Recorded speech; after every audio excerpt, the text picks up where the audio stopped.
गोष्टी तुझ्या हातातून निसटत चालल्यात. असं झालं तर सगळंच संपेल. काहीतरी करायला हवं तुला. आणखी उशीर झाला तर वाट लागेल संशिता. हे घर पुन्हा तुझ्या तालावर नाचायला हवं. मग त्यासाठी काही करावं लागलं तरी चालेल.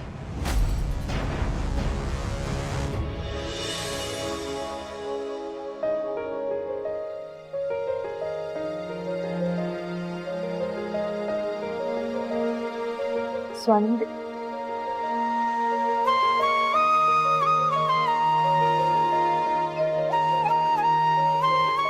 स्वानंदी. हा, एक मिनिट. बोला. योगासनं करते? योगा करत होते आणि गर्भसंस्कार. अरे वा, चांगलंय. कुठे निघालात तुम्ही? भाजी आणायला निघाले होते. तुझ्यासाठी आज एकदम ताज्या ताज्या पालेभाज्या आणायचं असं ठरवलंय आणि काही फळ आणीन. आणखीन काही हवंय तुला? नाही मॅडम, मला काही नकोय. तुम्ही माझी इतकी काळजी घेताय तेच बास झालं माझ्यासाठी. ठीक. काय झालं मणी? अरे कसला एवढा विचार करतोय? आई आलीये, हाय म्हणायची पद्धत नाहीये का? आई, आता तुम्ही सासू सुना कामाला लागल्या, मग मला माझं काम नको का करायला? म्हणजे स्वानंदी, आता तुमची डिलिव्हरीची डेट जवळ आली आहे, तर मग कुठलं हॉस्पिटल चांगलं आहे, तिथे काय काय फॅसिलिटीज आहे हे जस्ट चेक करत होतो.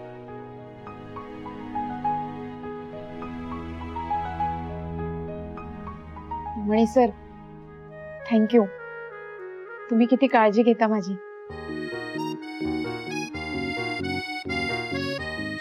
आई, आई, तुझ्या सुनेला सांग थँक्यू वगैरे म्हणते.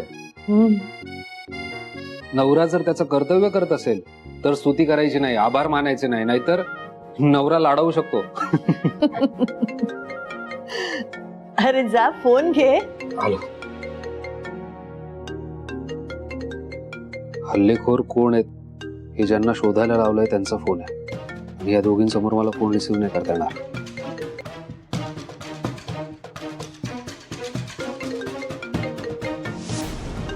अरे मणी, फोन वाजतोय, घे.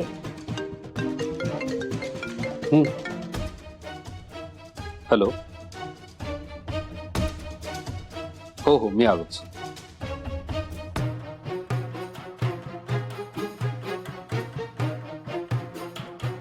स्वानंदी, मला जरा जावं लागणार आहे अर्जंट.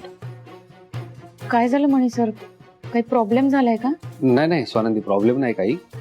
ऍक्च्युली आपले काही कार्यकर्ते ते एक आंदोलन करत होते, तर नेमकं पोलीस आले आणि त्यातल्या दोघांना त्यांनी उचललंय.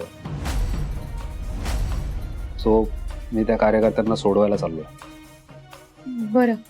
अहो मग एक काम का नाही करत? तुम्ही जातच आहात तर मॅडमलाही सोबत घेऊन जा, मध्ये कुठेतरी ड्रॉप करा. म्हणे आपण दोघंही बाहेर पडलो तर स्वानंदी घरात एकटी राहील. मी पण तोच विचार करत होतो. मग एक काम कर ना, तुझं काम जास्त महत्वाचं आहे. तू जा, मी थांबते हिच्या बरोबर घरी. मॅडम, मणी सर, अहो नका इतकी काळजी करू माझी. मी घेईन माझी काळजी. बरं, मी तुम्हा दोघांनाही प्रॉमिस करते, मी खोलीच्या बाहेर निघणार नाही. मी इथेच बसणार आणि आराम करणार. मग तर झालं. मॅडम, आता तुम्ही जर बाजारात गेला नाही, तुम्ही पालेभाज्या आणल्या नाहीत तर 2 माणसं नाराज होतील. 2?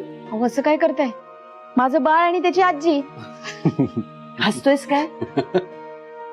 मणी सर, मॅडम, तुम्ही अजिबात काळजी करू नका. तुम्ही दोघंही जा. मी खोलीच्या बाहेर नाही जाणार. मी इथेच आराम करेन. नक्की? हा, नाहीतर तुम्हाला इतकी काळजी आहे तर मी तुमच्या सोबत येते. नाही. बसा, बाहेर खूप ऊन आहे. नको, तुम्ही नका येऊ सोबत. हा, मग मी तुमचं ऐकते ना, मग तुम्ही दोघंही माझं ऐका की. बरं ठीक आहे, पण जर काही लागलंच तर. खोलीच्या बाहेर नाही जायचं, सदादादाला कॉल करायचा आणि इथेच बोलवायचं. गुड. चल, येतो.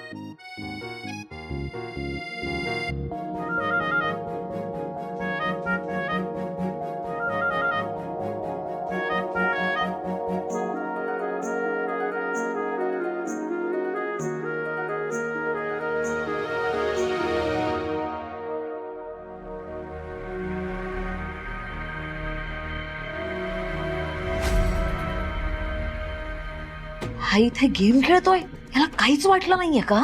नाही, हे नाही चालायचं. मला सुजितच्या मनात माझी जागा परत मिळवावीच लागेल. सुजित, सुजित मला मला माफ कर सुजित. संचिता, काय करतेस तू हे? मला माझी चूक कळलीये आणि माझी चूक मला मान्य सुद्धा आहे. मला खरंच आयडिया नव्हती की स्वानंदीच्या बाळाचा तू इतका विचार करतोयस. त्या बाळाची तुला तुला इतकी काळजी वाटतेय. मला खरंच माहित नव्हतं. मला हे जर माहित असतं तर स्वानंदीला पाडण्याचा मी प्लॅनच केला नसता. सुजित, मला प्लीज माफ कर. त्या दिवशी सुद्धा तिला मारण्यासाठी मीच तुझ्या मागे लागले होते आणि तो प्लॅन तुझ्यावरच उलटला. माझ्यामुळे तुझं नुकसान झालंय, मला कळतंय सुजित. पण मी हे सगळं तुलाच वाचवण्यासाठी केलं. तुझं सत्य जगासमोर येऊ नये म्हणून मी हे सगळं करते. अरे प्लीज मला माफ कर. तुझ्या बाबतीत जे घडलं त्याचा ट्रॉमा बसलाय, तुला हे माहितीये मला. पण मी फक्त माफी मागू शकते. माझ्यामुळे तुझं जे नुकसान झालंय त्यासाठी प्लीज माफ कर मला, प्लीज. तू जोपर्यंत माफ नाही करणार मी इथून नाही उठणार. सुजित, ही इतकी सरळ कशी झाली? नाटक तर करत नाहीये. तुला असं वाटतंय का की मी हे सगळं नाटक करतेय?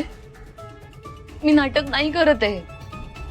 मला खरंच माझी चूक कळली आणि मला मान्य आहे माझी चूक. मी तुझ्यापासून लांब गेले तेव्हा मला कळलं की माझं किती प्रेम आहे तुझ्यावर. I love you baby. Please forgive me Sujit, please.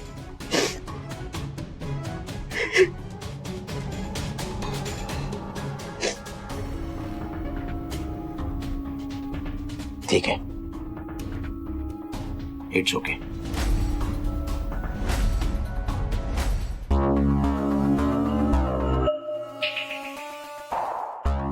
संचिता, इथून पुढे माझ्या आणि स्वानंदीच्या बाळाला त्रास नाही द्यायचा. I promise you baby. अजिबात नाही त्रास देणार मी, बिलकुल नाही. फक्त तू काळजी घे स्वतःची. कारण ज्या बाळाचा तू इतका विचार करतोयस, ज्या बाळावर हक्क सांगतोयस, ते बाळ तुझ्या बायकोला होणार नाहीये सुजित.